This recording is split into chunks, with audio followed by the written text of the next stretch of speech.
السلام علیکم، آپ دیکھ رہے ہیں Geo live H D T V اور میں ہوں سلیم طاہر۔ ایک نظر ڈالتے ہیں آج کی نیوز پر۔ گوجرا کے نوائی گاؤں 432 جیم بے کے رہائشی موجودہ حکومت کے خلاف سراپا احتجاج۔ علاقہ مکینوں کا کہنا ہے کہ ہمارا گاؤں گوجرا روڈ سے گاؤں پہنچنے کے لیے 5 کلومیٹر کے فاصلے پر 1983 میں سڑک بنائی گئی۔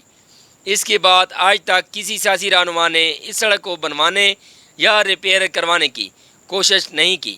مزید تفصیلات بتا رہے ہیں میاں زین العابدین اپنی اس رپورٹ میں۔ جی بالکل، گوجرا کے نواحی گاؤں 432 جیم بے کے رہائشی موجودہ حکومت کے خلاف سراپا احتجاج بن گئے۔ علاقہ مکینوں کا کہنا ہے کہ ہمارا گاؤں گوجرا روڈ سے گاؤں پہنچنے کے لیے 5 کلومیٹر کے فاصلے پر ہے۔ 1983 میں سڑک بنائی گئی تھی۔ اس کے بعد آج تک کسی بھی سیاسی رہنما نے اس سڑک کو بنانے یا ریپیئر کروانے کی کوشش نہیں کی۔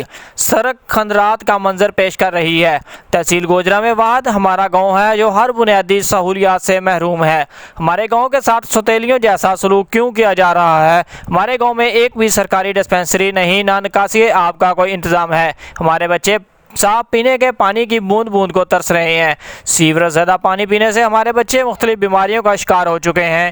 گاؤں کے ساتھ گزرنے والے سیم نالے کی سالہ سال صفائی نہیں کروائی گئی۔ سیم نالہ اوور فلو ہونے سے سارا گندا پانی گاؤں کے طرف جمع ہو رہا ہے، جس سے ہر طرف تعفن پھیلا ہوا ہے، جو مختلف بیماریاں پھیلنے کا سبب بن رہا ہے۔ علاقہ مکینوں نے وزیر اعلیٰ پنجاب سردار عثمان بزدار سے فوری نوٹس لینے کا مطالبہ کیا ہے۔ کیمرہ ٹیم کے ساتھ میاں زین العابدین، جیو لاوا نیوز، گوجرا۔